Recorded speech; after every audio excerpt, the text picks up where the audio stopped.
Graça e paz, queridos. Vamos abrir as nossas Bíblias no primeiro livro de Reis, capítulo 4, versos 29 a 34. Primeiro livro dos Reis, capítulo 4, versos 29 a 34. Nesse pequeno trecho que iremos ler, o autor inspirado, ele sintetiza a repercussão em Jerusalém e nas demais nações sobre a notícia da sabedoria de Salomão. 1 Reis, capítulo 4, versos 29 a 34. Eu vou fazer a opção da leitura na Nova Almeida atualizada. Diz assim a palavra do Senhor: Deus deu a Salomão sabedoria, entendimento fora do comum e uma inteligência tão vasta como a areia que está na praia do mar. A sabedoria de Salomão era maior do que a de todos os homens do Oriente e do que toda a sabedoria dos egípcios. Era mais sábio do que todos os homens, mais sábio do que Etã, Esraíta, e do que Emã, Calcol e Darda, filhos de Maol. E a sua fama se espalhou por todas as nações ao redor. Compôs 3.000 provérbios, e os seus cânticos foram 1.005. Falou sobre todas as plantas, desde o cedro que está no Líbano até o isopo que brota dos muros. Também falou sobre os animais e as aves, os animais que rastejam e os peixes. De todos os povos vinha gente para ouvir a sabedoria de Salomão, e também mensageiros de todos os reis da terra, que tinham ouvido falar da sua sabedoria. Amém. Curve a sua cabeça, vamos orar ao Senhor. Ó Senhor Deus de toda sabedoria, Rei dos reis, Senhor das nossas vidas, nós suplicamos nesse momento que o Senhor nos dê sabedoria para entender a Tua palavra. O Senhor aclare a nossa mente através da obra do Teu Santo Espírito. E nós pedimos isso na mediação de Jesus Cristo. Amém. O que é polimatia? Você já ouviu essa palavra? Polimatia? Ouviu a palavra polímata? O que é polimatia? A polimatia, ela é conhecida como a capacidade de atingir a excelência em diversas áreas do conhecimento. Esse termo ele vem do grego e se chama polimatos, que significa aquele que aprendeu muitas coisas. Um polímata é uma pessoa cujo conhecimento não está restrito a uma única área do saber, mas ele conhece várias áreas do saber humano. Os polímatas são consideradas pessoas multifacetadas, caracterizados por uma grande curiosidade que os leva à aprendizagem contínua e ao envolvimento em diversas áreas do conhecimento humano, especialmente porque eles não apenas buscam acumular conhecimento, mas também aplicá-lo e expressá-lo. Os polímatas foram responsáveis por moverem as fronteiras do conhecimento humano de inúmeras maneiras. Dentre vários exemplos, podemos destacar a pessoa de Leonardo da Vinci, que foi um polímata inveterado. Da Vinci foi um homem renascentista, com grandes realizações como cientista, matemático, engenheiro, inventor, anatomista, pintor, escultor, arquiteto, botânico, músico e escritor. Ufa, quanta coisa, né? Esse homem foi um polímata. A crítica de arte, Ellen Gardner, que foi professora na Universidade de Oxford, classificou-o como um homem de profundidade e talento sem precedentes. Segundo ela, sua mente e personalidade eram sobre-humanos. A título de ilustração, pelo menos 2 das obras de Leonardo da Vinci estão entre as pinturas mais conhecidas do mundo, e certamente você deve conhecê-las. A primeira, a Mona Lisa, atração do Museu do Louvre em Paris. E a segunda, a Última Ceia, afresco que estampa a parede de uma igreja em Milão. Mas o talento artístico é apenas um dos predicados que faz Leonardo ser considerado por muitos o maior gênio da história da humanidade. É importante pontuar que a história registra vários outros polímatas. Por exemplo, Platão, Aristóteles, Hipátia de Alexandria, Nicolau Copérnico, Galileu Galilei, William Shakespeare, René Descartes, Isaac Newton, Thomas Jefferson, Albert Einstein, dentre outros. E os polímatas possuem pelo menos, mas não em regra, 2 características. Primeiro, são pessoas que têm uma capacidade intelectual insaciável e um amor pelo aprendizado que não se limita a uma área restrita do saber humano. E segundo, são pessoas solitárias. Os polímatas geralmente provocam um certo incômodo nas pessoas por cruzarem as fronteiras do conhecimento de uma forma muito ampla. Você já se sentiu incomodado ao sentar-se ao lado de uma pessoa muito inteligente? Às vezes a gente deixa de sentar ao lado de uma pessoa muito inteligente, principalmente nos bancos da escola, porque a gente fica incomodado. E os polímatas acabam afastando as pessoas. Por vezes, eles se tornam duros com as pessoas menos capacitadas intelectualmente, por não encontrarem interlocução e troca. O diálogo para eles, o diálogo com alguém que tem um intelecto mais baixo, fica muito difícil.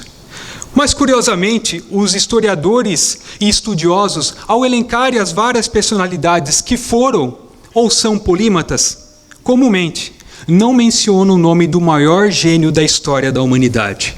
Eles negligenciam o nome do filho de Adão e Eva mais inteligente que já pisou nesse mundo: Salomão. Salomão foi considerado o maior polímata da história pelo próprio Deus. Em 1 Reis, capítulo 3, verso 12, Deus disse o seguinte: eu lhe dou um coração sábio e inteligente, de maneira que antes de você nunca houve ninguém igual a você, nem haverá depois de você. Mas, estranhamente, o nome de Salomão nunca é lembrado nos anais da história. Pegue um livro de curiosidades ou um livro de história e olhe quando eles elencam os diversos gênios da humanidade, você não vai encontrar o nome de Salomão. Nessa noite, veremos como a notícia da sabedoria de Salomão se espalhou por todo o mundo, levando muitos a irem até Jerusalém para investigarem e admirarem o fenômeno. E entenderemos que mesmo que não sejamos tão inteligentes quanto os polímatas, e principalmente quanto Salomão, a sabedoria concedida ao rei de Israel também está disponível a todos nós, sem exceções.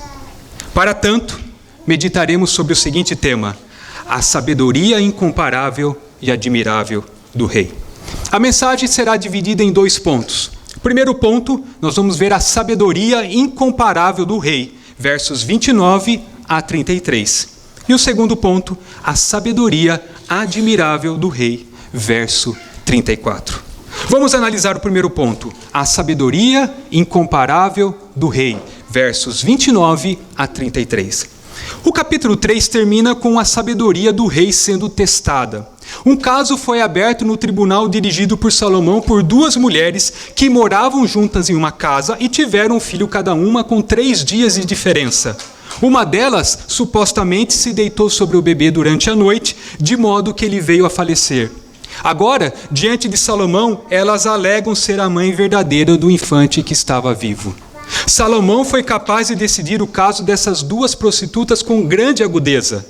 E assim, mostrou a todos como o Espírito operava sobre a sua mente e a sua alma para o bem de Israel e em consonância com a promessa que Deus tinha feito a ele de torná-lo o homem mais sábio do mundo. O capítulo 4, em um primeiro momento, ele não parece ser tão fascinante. Nós não temos uma visão noturna, Deus não aparece aqui para Salomão. Nem um dilema a ser resolvido, como no caso das 2 prostitutas. Afinal, o autor limita-se a descrever a estrutura administrativa do reinado de Salomão.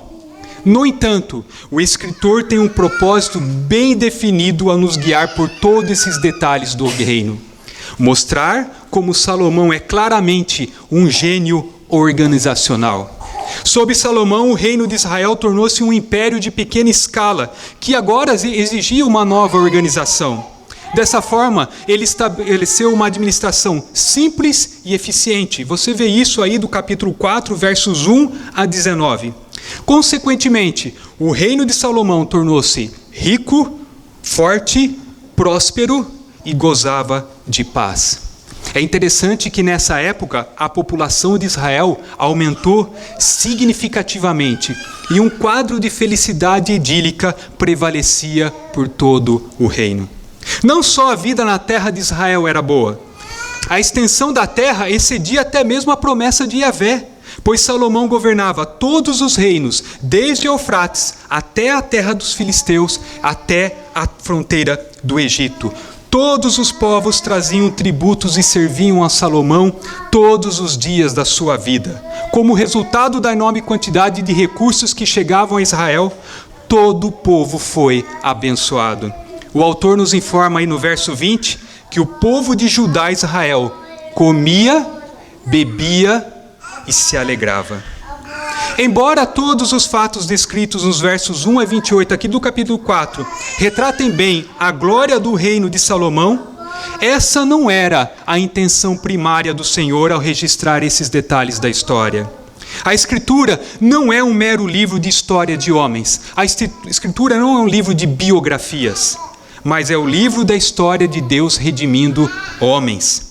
O autor do livro dos reis não quer atribuir glória aos feitos e ao reino de Salomão, e muito menos para a pessoa de Salomão, mas mostrar de forma clara e patente que por detrás de toda essa descrição opulenta do reinado de Salomão, havia uma sabedoria muito maior que guiava todas as coisas.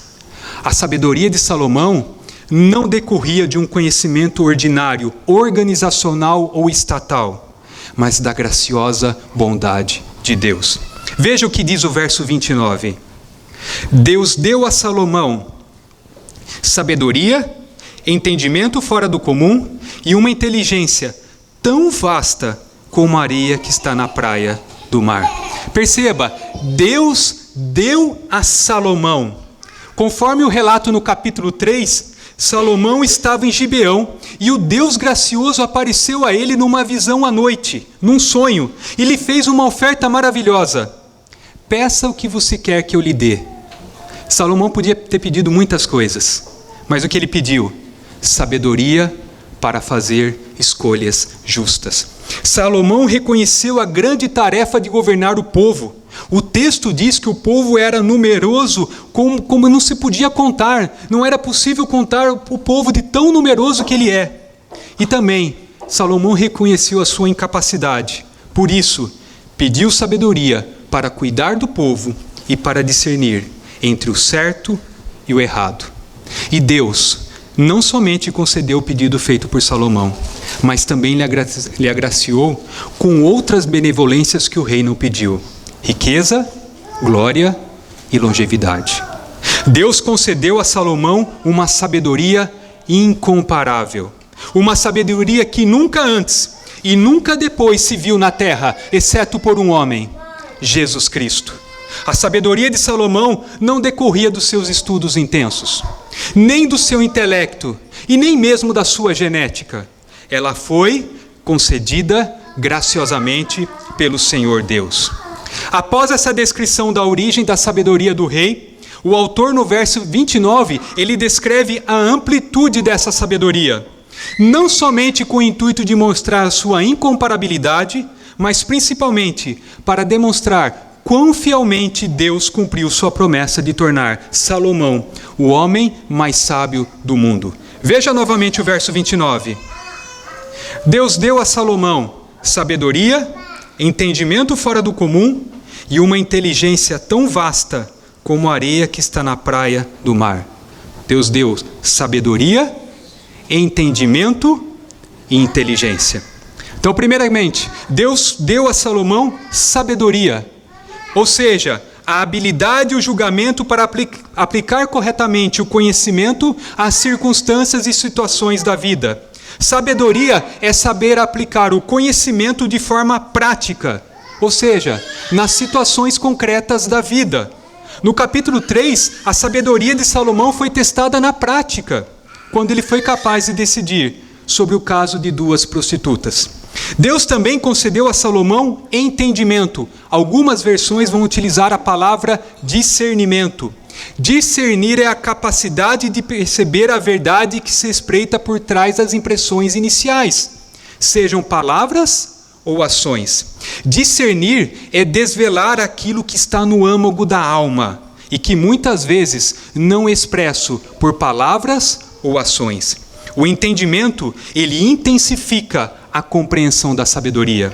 Lá em Provérbios 20, verso 5, diz assim: os propósitos do coração do homem são águas profundas, mas quem tem discernimento os traz à tona. E Deus concedeu ainda a Salomão inteligência, isto é, um grande conhecimento multifacetado sobre diversas áreas do conhecimento. O conhecimento de Salomão era enciclopédico, por não estar restrito a uma única área do saber.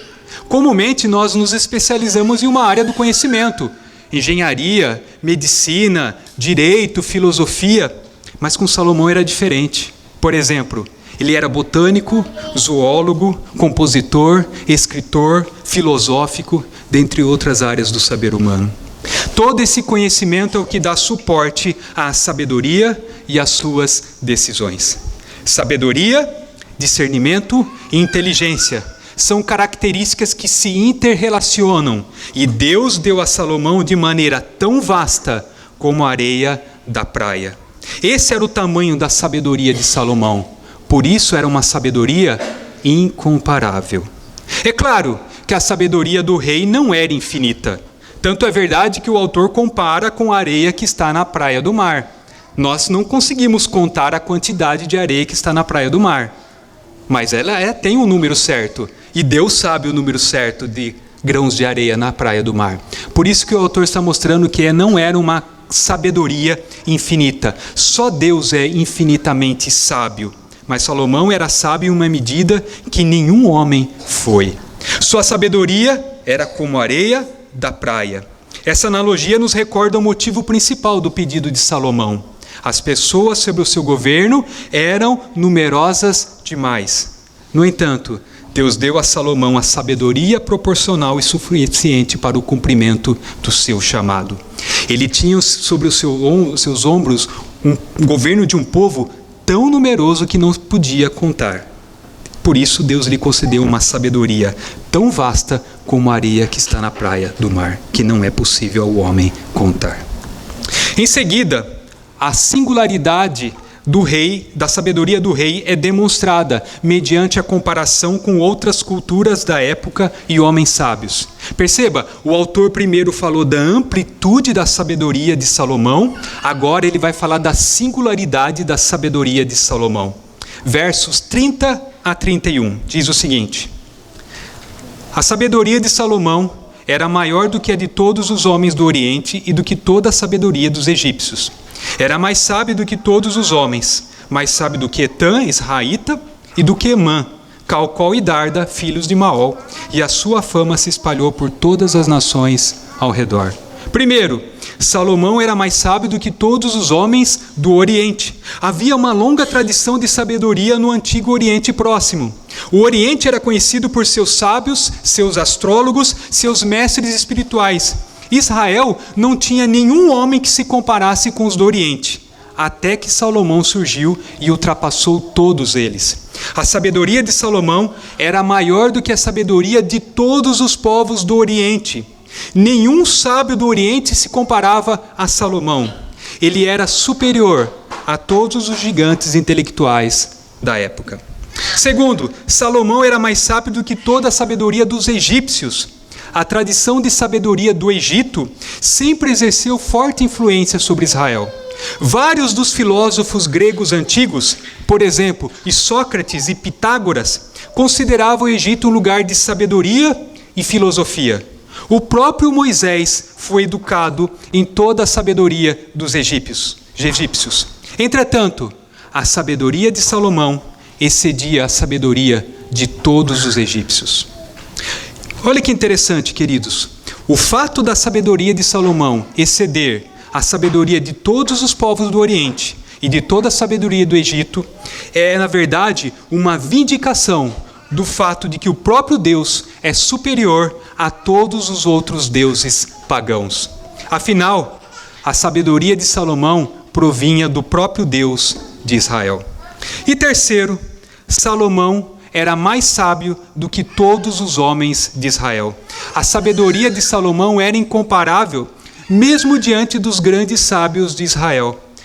Aqui o autor vai dizer Etã, que é o autor do Salmo 89, Emã, que é o autor do Salmo 88, que é o salmo mais triste da Escritura, Calcol e Darda, filhos de Maol. Pouco se sabe sobre eles. Eles eram sábios em Israel e alguns teólogos afirmam que eles eram músicos e dançarinos.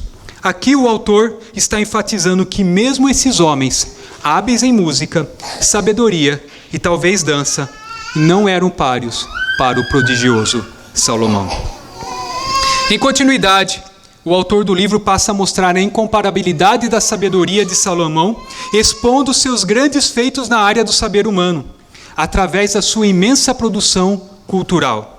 O autor aqui ele vai oferecer algumas evidências, algumas provas da sabedoria de Salomão. Perceba, primeiro ele falou da amplitude da sabedoria, depois ele falou da singularidade da sabedoria de Salomão, e agora ele vai mostrar as evidências da sabedoria de Salomão. Versos 32 e 33. Compôs 3.000 provérbios, e seus cânticos foram 1.005. Falou sobre todas as plantas, desde o cedro que está no Líbano até o isopo que brota dos muros. Também falou sobre os animais e as aves, os animais que rastejam e os peixes. Primeiro, Salomão compôs 3.000 provérbios. Salomão também é uma fonte prolífica de material de sabedoria. Ele escreveu a maior parte do livro de Provérbios, inspirado pelo Espírito Santo, para repartir com as gerações pósteras princípios eternos de sabedoria que devem reger a vida em todas as áreas. Segundo, Salomão compôs 1.005 cânticos. Salomão produziu uma copiosa efusão de canções. Muitas dessas letras de música estão aqui preservadas na Escritura. Encontramos canções de louvor ao rei nos Salmos 72 e 127. E lemos também suas canções de amor em Cântico dos Cânticos. Terceiro, Salomão escreveu sobre todas as plantas. A sua sabedoria foi desenvolvida também nas ciências naturais. Salomão provou ser um botânico ao estudar e discorrer sobre todas as plantas, desde as maiores, e aqui vai dizer o cedro que está no Líbano, até as menores, o isopo que brota dos muros. E quarto, Salomão escreveu sobre os animais, as aves e os peixes. Salomão também foi um zoólogo, ele estudou os animais, ele foi um ornitólogo, estudou as aves, e um ictiólogo, ele estudou os peixes. O conhecimento de Salomão é espantoso. Ele era um conhecimento enciclopédico. Conhecia de tudo, desde a árvore mais alta da floresta, que aqui diz o cedro do Líbano, até a menor planta que cresce no muro do jardim, que é o isopo. Amava botânica e biologia. Conhecia tanto a fauna como a flora de Israel, sua terra natal. Nada que os olhos de Salomão viram naquele tempo ficou sem a sua observação, seus estudos e os seus comentários. Com uma curiosidade tão vasta quanto o universo, Salomão tinha interesse em tudo o que Deus fez. Não causa surpresa que seus escritos estejam repletos de muitas analogias baseadas em uma cuidadosa observação do mundo criado. Quando ele não estava fazendo comparações com as águias no céu, a cobra na rocha ou a lagartixa no palácio, nós vemos isso em Provérbios 30, o rei estava convidando seus leitores a irem até a formiga, Provérbios 6, ou a ouvirem a voz da pombinha, Cantares capítulo 2. Salomão foi naturalista tanto quanto letrista, filósofo tanto quanto rei. Afinal, ele sabia quem era o Criador daquilo que ele observava e investigava. E sabia também que conhecer a natureza era conhecer ainda mais o Criador. Mas o que isso muda na sua vida? O que muda saber tudo isso aqui de Salomão nessa primeira parte? Já percebeu como as preocupações da vida e a correria do dia a dia têm nos levado a perder a visão de contemplar a criação e, consequentemente, o Criador? As muitas horas gastas na frente do celular ou de uma televisão têm roubado o privilégio de contemplarmos a criação de Deus em suas minúcias. Quanto tempo faz que você não contempla as obras do Criador? Precisamos clamar a Deus para que nos dê sabedoria para seguirmos o exemplo de Salomão e acharmos deleite no mundo que ele criou, aprendendo tudo o que este mundo tem para nos ensinar. Contemple as constelações no céu numa noite estrelada. Observe como o beija-flor absorve o néctar de uma flor. Vislumbre o pôr do sol. Sinta o aroma da flor ao longo de uma trilha de verão. E observe a fila de formigas que vão da mesa do piquenique até o formigueiro. Não perca as maravilhas da criação ao seu redor. As coisas que Deus fez, as quais o Espírito Santo pode usar para te ensinar a viver. Deus deixou por toda parte as impressões digitais da sua sabedoria. Portanto, não há nenhum lugar onde Deus não forneça a matéria-prima para pensarmos reverentemente acerca dele. Nós deveríamos ser tomados de uma curiosidade irresistível de refletir sobre as obras de Deus. Tanto as majestosas, quando a gente pensa nas galáxias, nos planetas, quanto as banais, numa pequena flor que nasce no seu jardim. Ao contemplarmos a beleza da criação, somos remetidos à grandeza, à majestade, poder, soberania, propósito e inteligência de Deus. Ele fez todas as coisas para a glória dele e para o nosso bem-estar também. Contemple a criação e renda toda adoração, louvor e glória ao Deus Criador. Certamente não seremos como Salomão em sua perspicácia, e isso não é exigido de nós, mas podemos examinar com gratidão e louvor aquilo que Deus criou, rendendo louvores àquele que é o grande arquiteto e sábio do universo. Voltando ao texto, a sabedoria do rei é ainda demonstrada pelas pessoas que se aproximavam dele em busca de conselhos. Isso nos leva ao segundo ponto da mensagem, a sabedoria admirável do rei, verso 34. A sabedoria e a glória de Salomão espalharam-se pelo mundo de inúmeras maneiras. Seus provérbios, canções, projetos de construção, diplomacia, sucesso econômico, habilidades organizacionais e liderança na prosperidade nacional atraíram a atenção mundial. Peregrinações eram feitas para ver e ouvir o grande homem de Israel. Veja como isso está registrado no verso 34. De todos os povos vinha gente para ouvir a sabedoria de Salomão, e também mensageiros de todos os reis da terra que tinham ouvido falar da sua sabedoria. Salomão era um homem com uma sabedoria sem precedentes. Entretanto, diferentemente dos outros polímatas, lembra que eu falei que o polímata ele tende a ser solitário, afastar as pessoas de si? Salomão não fazia isso. Salomão atraía as pessoas a si. E a diferença estava justamente na fonte do seu conhecimento. O conhecimento de Salomão vinha do alto e tinha outro nome. Por isso se chamava sabedoria. As pessoas do mundo inteiro iam até Jerusalém para visitar Salomão, que praticamente tornou-se uma atração turística internacional. Onde as pessoas iam na sua época de férias? Vamos visitar Israel para conhecer Salomão. Salomão virou uma atração turística. Elas vinham de todos os cantos da terra para conhecer o homem mais sábio do mundo. Era todo tipo de pessoas, desde pessoas simples até os reis da terra. O capítulo 10 registra a visita da rainha de Sabá a Jerusalém. Qual era o intuito dessas pessoas a irem até Jerusalém? Apenas verem e contemplarem a sabedoria de Salomão? Não! As pessoas se uniam em torno do trono de Salomão para ouvi-lo. Verso 34 diz: de todos os povos vinha gente para ouvir a sabedoria de Salomão. Não era por curiosidade, não era por causa da sua retórica, não era por causa dos seus conhecimentos em ciências naturais, não era por causa dos seus muitos provérbios e cânticos que ele compôs, mas era para ouvir os seus conselhos para a vida. Perceba algo interessante, a palavra ouvir no hebraico é chamar, que pode significar guardar e obedecer. Esse termo também aparece em Deuteronômio 6:4, que diz assim: ouve Israel, o Senhor nosso Deus é o único Senhor. Isso significa que as nações vinham até o trono de Salomão para trazer seus problemas, dúvidas, dilemas e inquietações da vida, e assim ouvir, guardar e obedecer aos seus conselhos.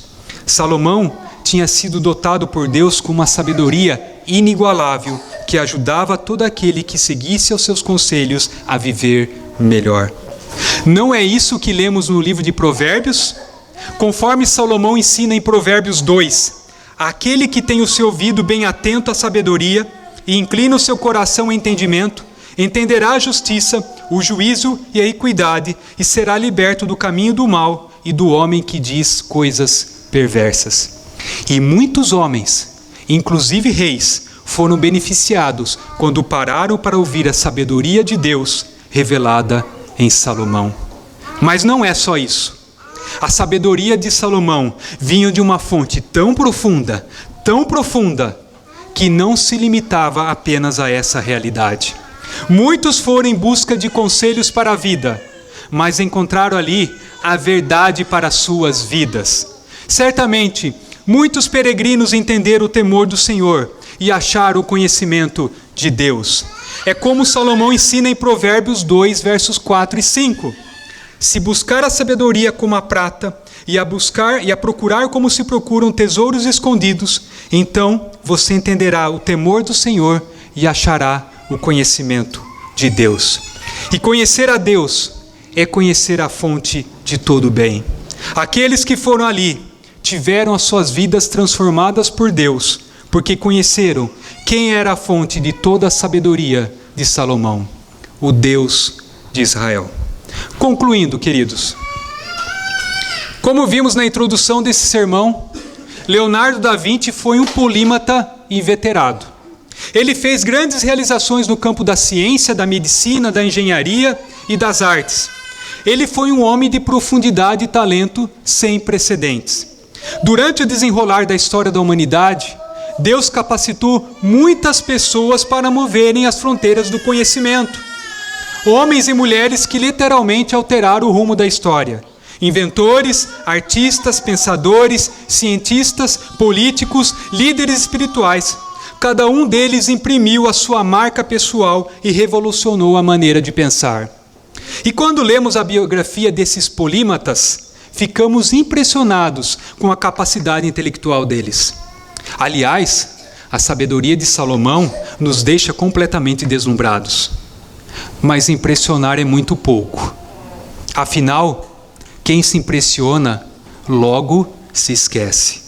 Muitos daqueles que revolucionaram as ciências tornaram-se apenas meros registros nos anais da história. Meras páginas de livros. O que nós precisamos não é de uma sabedoria que nos impressione, mas de uma sabedoria que nos atraia e nos preencha. Uma sabedoria que traga resposta às nossas inquietações e mostre o sentido da nossa vida. E essa sabedoria, ela tem nome, é Jesus Cristo, o ungido de Deus. Jesus é a sabedoria de Deus. Cristo é o polímata por excelência, aquele que não só sabe muito, mas sabe de tudo, porque Ele é o Criador e sustentador de tudo o que existe. Mas não apenas isso, Jesus sabe de tudo que você passou na sua vida. E Ele sabe tudo o que você está passando nesse momento. E mais, Ele sabe tudo o que se passará na sua vida durante a sua caminhada até o final da sua jornada aqui. E eu vou muito mais além. Ele sabe como será o seu porvir. Por isso, Ele não nos deixa apenas impressionados, mas Ele nos atrai para si e preenche o vazio do nosso coração. A sua doce voz nos chama. Eu sou o caminho, a verdade e a vida. E a maior prova da sabedoria de Cristo não é a sua criação, embora ela seja impressionante. Também não é a sua providência e o seu governo sobre a história, embora isso seja magnífico. A maior prova da sabedoria de Cristo é a loucura da cruz. O próprio Deus se fazer carne, habitar no meio de homens, morrer no lugar de pecadores e no fim dizer: eu vou fazer de vocês sábios como eu. Eu vou dar a minha sabedoria para vocês de graça. Eu vou fazer com que vocês conheçam a Deus, experimentem da sabedoria de Deus e tenham paz com Ele. E Cristo fez tudo isso por amor a você. E a sua obra na cruz tornou-se nossa sabedoria. Loucura para alguns, mas para nós que cremos, é o poder de Deus. Você já conhece a verdadeira sabedoria? Você já foi atraído por essa verdadeira sabedoria? O ato mais sábio que você pode fazer nessa noite é arrepender-se do seu pecado e depositar toda a sua fé no Rei Jesus. Preste verdadeira homenagem e diga a Ele: Tu és o meu Rei, eu sou o teu servo, vou me submeter à tua vontade, ouvirei a tua sabedoria na tua palavra. Se você já recebeu a Cristo como seu Rei e Salvador, então busque a sabedoria do nosso gracioso Deus. Ela está disponível a todos nós, sem exceções. Busque a sabedoria para ajudá-lo a liderar a sua família, tomar decisões sábias em sua vocação, servir outras pessoas na igreja e espalhar a sabedoria e glória do Rei entre as nações. Venha ouvir dessa fonte inesgotável. As pessoas iam até Jerusalém para ouvirem de Salomão conselhos para a vida. Nós não precisamos nos deslocar até um lugar específico para ouvir as palavras de sabedoria de Cristo. A Escritura, seja quando a lemos, seja quando ouvimos ela ser pregada e ensinada, tem a verdade sobre quem você é em Cristo e o que Ele já fez por você. A Escritura tem as respostas para todas as inquietações diárias, para os seus medos, dilemas e anseios. Você está ansioso? Você está com medo? Você está sem paz? A sabedoria de Cristo na Escritura tem a paz que você precisa e o amor que lança fora todo medo e toda ansiedade. Você está cansado, desanimado e sem perspectivas? A sabedoria de Cristo na Escritura tem o renovo que a sua alma tanto anseia. Você está confuso? Está com dúvidas constantes em várias áreas da sua vida? A sabedoria de Cristo na Escritura tem a verdade que é capaz de encher sua mente de luz e aquecer seu coração com sólida segurança. Você está se sentindo incapaz de lidar com seus pecados? A sabedoria de Cristo na Escritura tem a capacitação que ajudará a lidar com seus desejos e sentimentos. Cristo é a sabedoria com letra maiúscula, e a sabedoria está disponível para você e para mim. Agora mesmo, pessoas de todo o mundo estão buscando essa sabedoria e cultuando a Deus no nome régio de Cristo, o Rei. Que isso seja também verdade na sua vida, que você venha confiar em Jesus, que é o melhor e mais sábio de todos os reis. Deleite-se na graça de Jesus. Sirva ao vasto domínio de Jesus mediante a realização da obra do seu reino. Confie na sabedoria dele, crendo que ele sabe o que é melhor para você. Descanse na paz dele, enquanto você aguarda a vinda do reino de Cristo. Seu reino justo e pacífico não é um sonho, mas uma realidade. Se você crê, você verá. Vamos orar? Baixe sua cabeça. Senhor Deus, temos buscado a sabedoria em tantos lugares. E tantas pessoas têm nos impressionado com a sua sabedoria, com o seu conhecimento. E quando lemos a história de Salomão, nós também ficamos impressionados com essa sabedoria. Mas essa sabedoria, ela não preenche o vazio do nosso coração. Nós precisamos de uma sabedoria que nos atraia. E a sabedoria de Cristo é a sabedoria que nos atrai e que preenche o vazio do nosso coração. Em Cristo nós temos todo o conhecimento. Ele é a resposta para as nossas dúvidas maiores da vida. Ele tem a resposta para todas as nossas inquietações. E por isso, nós pedimos, ó Deus, que o Senhor tenha misericórdia de nós nessa noite. Que nós possamos ansiar por essa sabedoria que vem do alto, que é Jesus Cristo. Que nós possamos amá-lo a cada dia mais e nos deleitarmos nele. Porque Ele é tudo que nós temos e Ele é tudo que nós precisamos, hoje e sempre. E é no nome dEle que oramos. Amém.